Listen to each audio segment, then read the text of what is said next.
آقا کریم نے صفوں کو سیدھا کرنے کی تلقین کرتے ہوئے کہا کہ مت سمجھنا کہ میں صرف آگے دیکھ رہا ہوں، میں آگے بھی دیکھ رہا ہوں، میں پیچھے بھی دیکھ رہا ہوں، تمہارے رکوعوں کو بھی دیکھ رہا ہوں اور دلوں میں پیدا ہونے والے خشوعوں کو بھی دیکھ رہا ہوں۔ یہ حضور کی نظر کا کمال ہے۔ اور حضرت عبداللہ ابن عباس رضی اللہ تعالیٰ عنہ فرماتے ہیں کان رسول اللہ صلی اللہ علیہ وآلہ وسلم یرا فی اللیل فی الظلمہ کما یرا فی النہار فی الضوء۔ حضور رات کی تاریکی میں یوں دیکھتے تھے جس طرح دن کے اجالے میں دیکھتے تھے۔ میں نہیں دیکھ سکتا، یہ دیکھو یہ روشنیاں ہیں، یہ لائٹیں لگی ہوئی ہیں اور میں یہاں سے دیکھ رہا ہوں، اگر یہ چراغاں ختم ہو جائے، یہ روشنیاں بجھ جائیں تو وہ دور چیزیں لکھی ہوئی ہیں وہ تو دکھائی نہیں دے گی، یہ کتاب میری جھولی میں بھی ہوگی میں پھر بھی نہیں دیکھ سکوں گا، اس لیے کہ میری آنکھیں نور ہیں، لیکن یہ اتنی دیر تک نہیں دیکھ سکتی جب تک یہ خارج کی روشنی بھی موجود نہ ہو۔ لیکن حضور سراپا نور ہیں، حضور ظلمت میں بھی دیکھتے تھے، روشنی میں بھی دیکھتے تھے۔ چونکہ میری آنکھیں ان روشنیوں کی محتاج ہیں، کائنات کی ساری روشنیاں شمس و قمر بھی میرے حضور کے محتاج ہیں، اس لیے حضور علیہ الصلوۃ والسلام شمس و قمر کی روشنی کے محتاج نہیں تھے۔ حضور کی مبارک آنکھیں جو ہیں وہ اندھیرے میں بھی دیکھتی تھیں اور حضور کی آنکھیں روشنی میں بھی دیکھتی تھیں۔ آقا کریم علیہ السلام نے ایک موقع پہ ارشاد فرمایا وَإِنَّ مَوْعَدَكُمُ الْحَوْض وَإِنِّي لَأَنظُرُ إِلَيْهِ مِن مَقَامِي هَٰذَا، بخاری مسلم باقی کتب حدیث میں موجود ہے۔ فرمایا کہ تمہارا جو حوض کوثر پر وعدہ ہے جہاں میں تمہیں جام بھر بھر کے دوں گا، فرمایا میں یہاں کھڑا ہوں اور یہاں کھڑے ہو کے اس کو دیکھ رہا ہوں۔ حضور یہاں کھڑے ہیں اور وہاں دیکھ رہے ہیں۔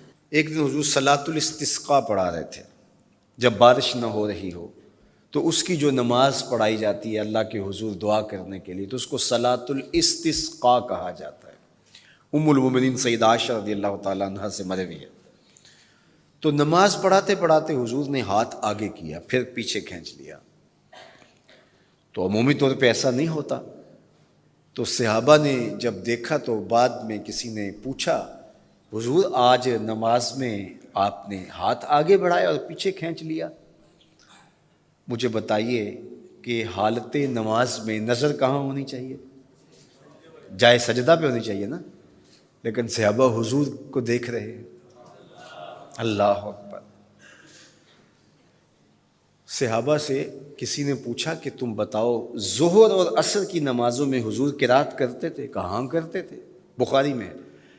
تمہیں کیسے پتہ ہے کرتے تھے؟ کہا نحن نعلم باضطراب لحیتہ، ہم حضور کی مبارک داڑھی کی جنبش سے اندازہ کرتے تھے کہ قرات ہو رہی ہے۔ معلوم ہوا نماز بھی چلتی رہتی تھی، رخ محبوب کی دید بھی ہوتی رہتی تھی۔ اور اقبال کہتا ہے شوق تیرا اگر نہ ہو میری نماز کا امام، میرا رکوع بھی حجاب، میرا سجود بھی حجاب۔ اللہ اکبر۔ تو حضور نے ہاتھ آگے بڑھایا اور پھر کھینچ لیا۔ پوچھا گیا حضور یہ آج نماز میں ایک نئی چیز ہم نے دیکھی، آپ نے ہاتھ آگے بڑھایا پھر کھینچ لیا؟ فرمایا ہاں، جنت میں کھجوروں کا ایک خوشہ لٹک رہا تھا، میں اس کو توڑنے کے لیے ہاتھ ڈالا تھا، پھر میں نے چھوڑ دیا، اور اگر میں توڑ لیتا تم قیامت تک کھاتے رہتے، ختم نہ ہوتا، لیکن میں نے کہا نہیں چلو پھر قیامت کو ہی صحیح۔ اب حضور کھڑے کہاں ہیں؟ مدینہ المنورہ میں، اور جنت کہاں ہے؟ سدرۃ المنتہا سے اوپر۔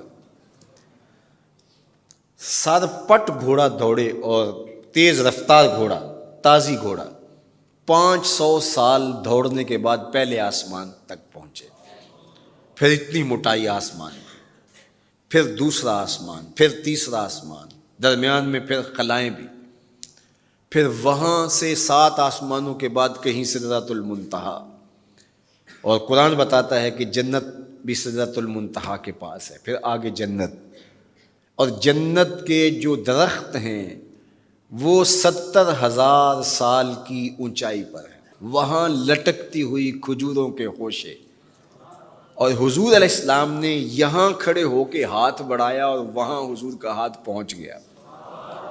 یہ ہاتھ کے پہنچنے کی منتہا نہیں ہے، ضرورت یہاں تک کی تھی لہٰذا یہاں تک پہنچا، اگر ضرورت اس سے آگے کی ہوتی تو آگے بھی پہنچ جاتا. تو حضور کا ہاتھ یہاں سے یہاں تک پہنچا. یہ حدیث پاک میں نا، میں اور آپ ہاتھ اٹھائیں تو ہمارا ہاتھ کہاں تک پہنچتا ہے؟ 5 فٹ قد ہے تو 3 فٹ اوپر ہاتھ پہنچ جائے گا، تو ہمارا ہاتھ 8 فٹ تک پہنچے گا، زمین سے 8 فٹ تک. چلو کسی کا 9 فٹ تک پہنچے گا، کوئی چھلانگ لگا کے اچھل کے اوپر لے جائے گا تو 10 فٹ تک پہنچ جائے گا. البتہ ہماری نظر بہت تیز ہے، ہماری نظر پہلے آسمان کے ٹمٹماتے ہوئے ستارے دیکھتی، دوسرے آسمان کے ستارے بھی دکھائی دیتے ہیں، تیسرے آسمان کے ستارے چاند سورج میں دکھائی دیتا ہے. ہمارا ہاتھ 3 فٹ تک یا 10 فٹ تک پہنچتا ہے، نظر تیسرے آسمان تک پہنچتی ہے، اور جس کا ہاتھ جنت تک پہنچتا ہے اس کی نگاہ کہاں تک پہنچتی ہوگی، اس کی نظر کا کمال کیا ہوگا.